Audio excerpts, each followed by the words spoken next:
शहजाद साहब, ये इमरान खान साहब का आज बाकायदा तौर पर कहना कि हमको ख़ास तैयारी कर रहे हैं या तैयारी कर लें और राना सनाउल्लाह को छुपने की जगह मिलेगी, ठीक है, सियासी बयानबाजी, सियासी बढ़त तो अपनी जगह। राना सनाउल्लाह साहब ने भी कह दिया कि उन्होंने भी कुछ स्पेशल तैयारी कर रखी है। बट आपको ये सिचुएशन सियासी तौर पर कितनी अगली या बदनुमा होती भी नज़र आ रही है? Do you see a confrontation, या ये बस ऐसे ही है कि ये थ्रेट ऑफ फोर्स जो कि इस्तेमाल किया जा रहा है? अच्छा मुनीब, चंद रोज पहले पाकिस्तान तहरीक इंसाफ के कुछ लोगों से मेरी बात हुई और मैंने यही सवाल उनसे किया कि 25 मई को आपका जो एहतजाज था, जो आपका लॉन्ग मार्च था, वो नाकाम हो गया। तो क्या आप सिर्फ गवर्नमेंट पे एक थ्रेट रखना चाह रहे हैं या वाकई में आप लॉन्ग मार्च करेंगे?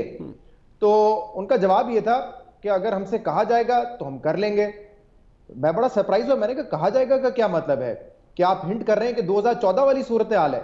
तो कहीं ना कहीं दबे अल्फाजों में उन्होंने कहा, हाँ देखें, हमसे अगर कहेंगे तो कोई और रास्ता नहीं होगा तो ये करना पड़ेगा।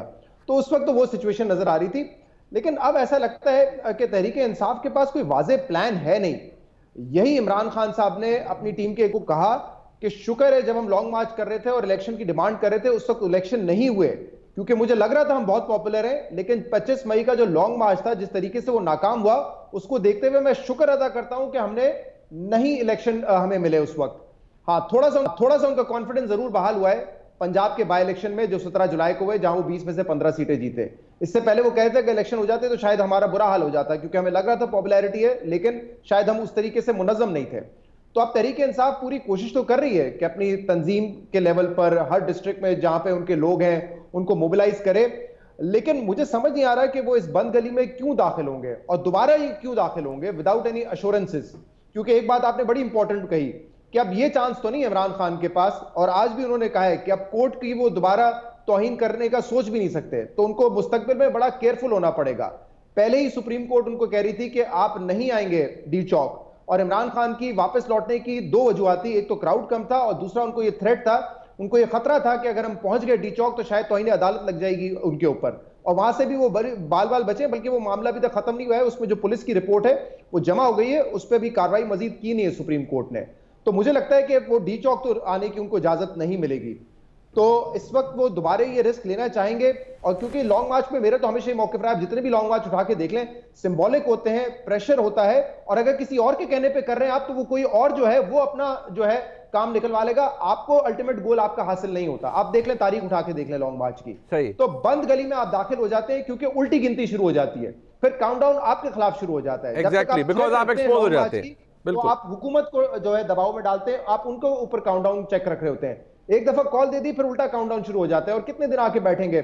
124 दिन तो पहले भी बैठ चुके हैं यहां पर आके, तो कुछ हासिल हुआ नहीं आज तक तारीख में। तो किस किस्म का प्रेशर डालना चाहते हैं? और वाकई कुछ लोग जो कह रहे हैं कि कोई कहेगा तो हम करेंगे, इसका मतलब तो बैकग्राउंड में कुछ और मकासद हैं जो कि हासिल करने की कोशिश की जाएगी। फिर ये बड़ी वाइटल बात है मंसूर साहब, ये F9 पार्क में आके, मतलब अब हम सबको पता है F9 पार्क में आके जितने भी बंदे आ जाएं, फॉर दैट मैटर, आप लोगों को इकट्ठा कर लें, F9 पार्क में आ जाएं, परेड ग्राउंड में आ जाए, कहीं आ जाए, परेड ग्राउंड में तो शायद इतने पूरे नहीं आएंगे लोग, चले F9 पार्क में आ जाए, तो वहां पर बैठ के एहतजाज करने से तो कुछ नहीं होगा।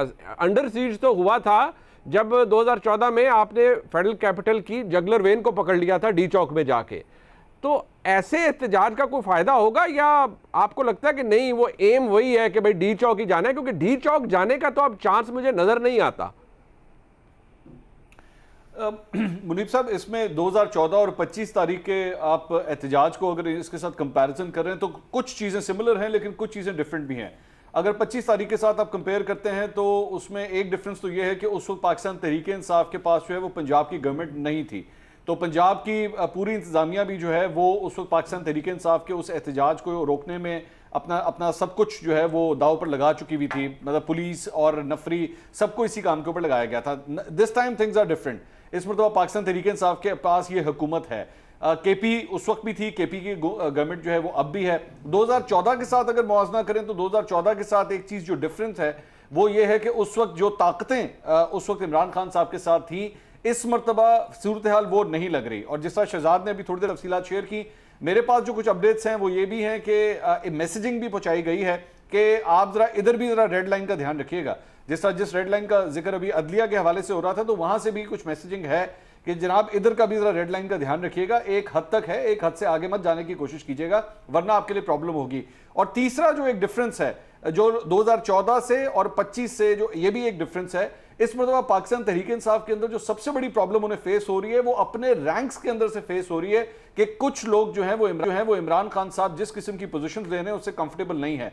और आपने देखा होगा पिछले 48 से 72 घंटे के अंदर इमरान खान साहब ने ये कहा कि मुझे पता है कि कौन कौन जाके राब्ते करता है, मेरी इजाजत के बगैर कोई राब्ते नहीं करेगा, सबको मुझे फॉलो करना पड़ेगा, पार्टी को डिफेंड करना पड़ेगा, सोशल मीडिया पे अपनी पोजीशन जो है वो ठीक करें, हमें पार्टी के लोग आके डिफेंड नहीं कर रहे। सो इनके पास ये नॉलेज है कि सही तरह पूरी तरह रैंक्स के अंदर जो है वो मुझे जिस तरह सपोर्ट मिलनी चाहिए, और जब मैं रैंक्स कहता हूं तो मैं first year second year leadership की मैं बात कर रहा हूं, वो सपोर्ट नहीं आ रही। चौथी बात ये कि जनूबी पंजाब के अंदर मेरे पास ये कंफर्म रिपोर्ट्स हैं कि वहां पे इस वक्त एक हलचल स्टार्ट हो चुकी है और इमरान खान साहब के लोगों को खास तौर पे टारगेट किया जा रहा है और प्लानिंग कुछ इस तरह की हो रही है कि वहां पे जिस तरह आपको याद होगा एक जमाने में खुसरो बख्तियार का एक ग्रुप था, कुछ इस तरह के ग्रुप को जो है वो फॉर्म करने की कोशिश की जा रही है और उसमें खास जो प्राइम टारगेट्स हैं वो पाकिस्तान तहरीक इंसाफ के लोग ही होंगे। तलत हुसैन साहब, आप मैंने देखा भी है सर, आप बड़ी ज़बरदस्त क्रिकेट खेलते हैं और उसमें अंपायर जो है उसकी अहमियत बहुत ज़्यादा है क्रिकेट के अंदर और बड़ा वाइटल रोल होता है अंपायर का। 2014 के अंदर भी वो अंपायर था और एक उसकी उंगली थी, उसकी तरफ ही हम देखते रहे कि वो पता नहीं कब ऊपर जाएगी कब नीचे आएगी।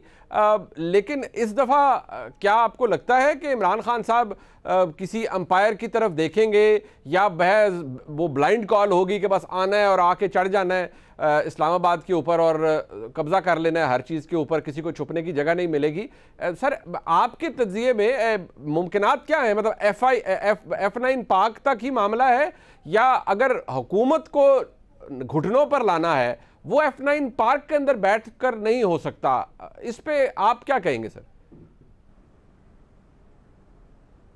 देखिए, इसमें एक तो नुकात हैं वो बड़े वाज़ेह अंदाज से मैं आपके सामने रखना चाहता हूँ कि इमरान खान की तरफ से इस लॉन्ग मार्च की तैयारी और अपनी बंदूकों का रुख राना सनाउल्लाह की तरफ करने की जो बुनियादी वजह है वो ये कि इमरान खान ने एक हतमी फैसला कर लिया है कि अब उनको ये रास्ता अपनाना है पाकिस्तान के अंदर अपने मकासद हासिल करने के लिए, जिसके अंदर उनका ख्याल है कि वो नए इंतखाबात की डेट ले सकते हैं। अभी तक जिन्होंने रास्ते अपनाए उनमें उनको हतमी तौर पर कोई कामयाबी हासिल नहीं हुई, लिहाजा उनको इस जो लॉन्ग मार्च वाला रास्ता है इसकी तरफ वापस आना पड़ा। और रास्ते क्या उन्होंने अपनाए थे?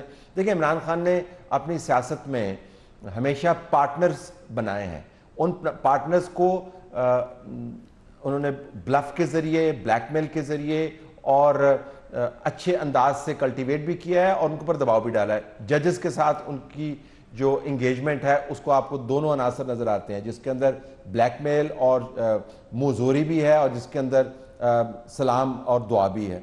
वो इमरान खान को रिलीफ मिलती हुई नज़र नहीं आ रही। सियासी रिलीफ की मैं बात कर रहा हूँ, बाकी रिलीफ तो उनको काफ़ी मिली है, किसी तरफ से कोई सुओ मोटो एक्शन नहीं आ रहा। अब जज साहबान ने इनको कहना शुरू कर दिया जी कि आप असम्बली से बाहर क्यों निकल रहे हैं, आपको असम्बली के अंदर बैठना चाहिए, जिसके ऊपर फवाद चौधरी ने चीफ जस्टिस को पढ़ाना शुरू कर दिया कि उनकी आइन से मुतसादम है। दूसरा, इमरान खान साहब ने रास्ता अपनाया था जर्नैलों के साथ दोस्ती बना के और जर्नैलों को बैकफुट के ऊपर डालने वाला। दोस्ती बना के वो ताकत में आ गए, लेकिन ताकत से निकलने के बाद जब वो जर्नैलों के खिलाफ खतरनाक हुए तो फिर उसका रद्द अमल भी आया। जो गिल्ड के साथ हुआ वो एक एग्जाम्पल थी कि अगर आपने मुसलसल रेड लाइंस क्रॉस की तो आपके साथ भी ये होगा और आप कोई आसमान से नहीं उतरे हुए। फिर इमरान खान साहब ने मीडिया बयानिए के जरिए काम करना शुरू किया, यानी जर्नलिस्ट के जरिए करना शुरू किया। उनके ट्रोल्स अभी भी काम कर रहे हैं, लेकिन जिन लोगों के जरिए वो एक बयानिया बनाते थे वो चैनल्स और वो लोग जो हैं वो तितर बितर हो गए। अब इमरान खान साहब को बम्बरे मजबूरी वही फार्मूला अपनाना है जिसका एक मखसूस मीटिंग के अंदर जिक्र भी हुआ। इमरान खान साहब की उस अहम मीटिंग की तशरीह मैं आपको बता देता हूँ। तशरीह उन्होंने ये की है जी कि पिंडी की तरफ से पैगाम ये है कि आपने इदारों को निशाना नहीं बनाना, आपने ये गद्दारी वाले जो है फतवे नहीं देने, आपने आर्मी चीफ के ओहदे के बारे में बातें नहीं करनी, आप सियासत में जो मर्जी करें। और अब इमरान खान साहब का मानना यह है कि सियासत में तो हंगामा भी होता है, सियासत में तो घेराव भी होता है, सियासत के अंदर तो लॉन्ग मार्च भी होता है। उनका ख्याल ये है कि अगर वो इदारों को तनकीद का निशाना ना बनाएं और लॉन्ग मार्च करके हड़बोंग पैदा करें तो उसके बाद हड़बोंग बढ़ जाएगा और नए इंतखाबात की डेट अनाउंस करनी पड़ेगी। लिहाजा F9 पार्क तक महदूद नहीं रहें और जब वो आएंगे तो इस्लामाबाद के अंदर एक सियासत के नाम पर हंगामा खड़ा करेंगे। एम वही है, forcing institutions to consider early elections.